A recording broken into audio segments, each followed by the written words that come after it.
اللهم صل على سيدنا مولانا محمد وبارك وسلم صلى الله عليه وسلم والسلام عليك يا رسول الله صلى الله تعالى عليه وسلم.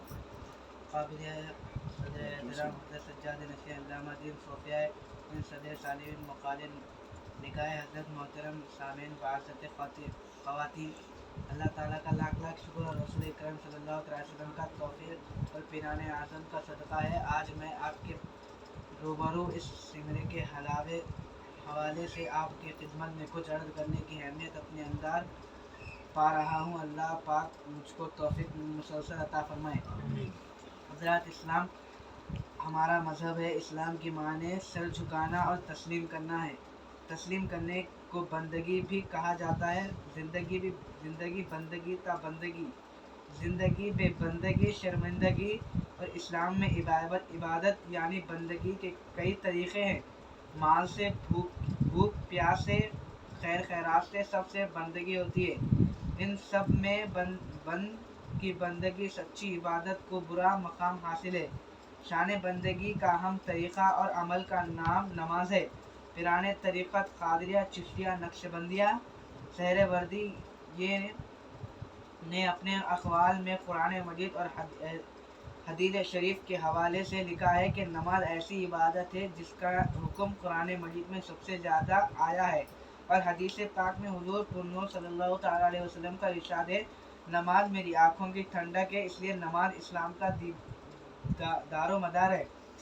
طریقت کا دروازہ اس کے وقت تک نہیں کھلتا جب تک شریعت کا دروازہ نہ کھلے، اور طریقت کے رازوں کو جاننے کا بہترین ذریعہ نماز ہی ہے.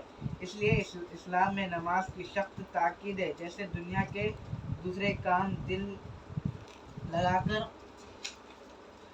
پورے کیے جاتے ہیں، ویسے ہی نماز کو بھی پورے جسم کے ساتھ دل لگا کر پڑھنے کا حکم ہے. نماز صرف خیال کا نام نہیں ہے، بلکہ جسم کا اعضاء یعنی حصوں کے ساتھ اللہ تعالیٰ کی بارگاہ میں پاک حالت، پاک لباس اور پاک نیت سے پاک مقام پر ٹھہرنے، جھکنے اور زمین پر سر رکھنے کا نام نماز ہے.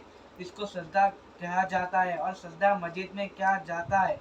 سجدہ اور مسجد خیال نہیں ہوتا، بلکہ وہاں پاؤں سے چل کر جاتے ہیں اور خدا کے سامنے عبادت کی نیت سے سر جھکاتے ہیں.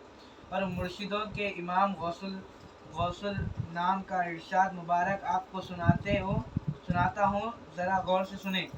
سلطان طریقت فرماتے ہیں، علم چھلکا اور عمل مغز ہے.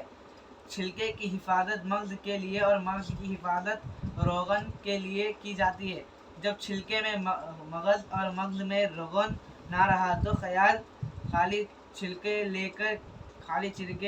لے کر کیا کرو گے؟ آخرت کو اپنی دنیا پر کب آگے رکھو گے، اور اپنی دکان پر کب نماز کو کب آگے رکھو گے؟ حضرت بن سہر جب نماز پڑھنے کو کھڑے ہوئے تھے تو اللہ کے خوف سے چہرے کا خون سوکھ جاتا تھا. حضرت نماز کے لیے کھڑے ہوتے تو سردی کے موسم میں ان کے جسم پر پسینے بہنے لگتا تھا. شیخ طریقت نے قرآن مجید کے حوالے سے بتایا ہے کہ توبہ کرنے والے، بندگی بجانے والے، اللہ کی تعریف کرنے والے، اور سیر کرنے والے، اور رکوع کرنے والے، سجدہ کرنے والے، یہ سب عبادت کرنے والوں کی نشانیاں ہیں. اور سورہ تحریم میں مسلمات، مومنات، قانتات، تابعات اور عابدات کے الفاظ میں اسلام کی نیک عورتوں کا تذکرہ ہے. یعنی مسلمان مرد بھی نمازی ہوتے ہیں اور مسلمان عورتیں بھی نمازی ہوتے ہیں. یاد رکھنے کی بات یہ ہے کہ پیران طریقت پہلے شریعت کے حکموں کے بندے ہوتے ہیں، پھر طریقت، حقیقت، معرفت کی طرف سفر کرتے ہیں. جیسے کہ پیران پیر کے بارے میں تاریخ اور تذکرہ کی 1000 کتابوں میں لکھا ہے کہ آپ نے 40 برس تک عشاء کی نماز کے وضو سے فجر کی نماز ادا فرمائی. اور ظاہر ہے یہ نماز قالب یعنی جسمانی اعضاء سے دل لگا کر ادا کی گئی تھی، نہ کہ صرف قلب یعنی دل سے.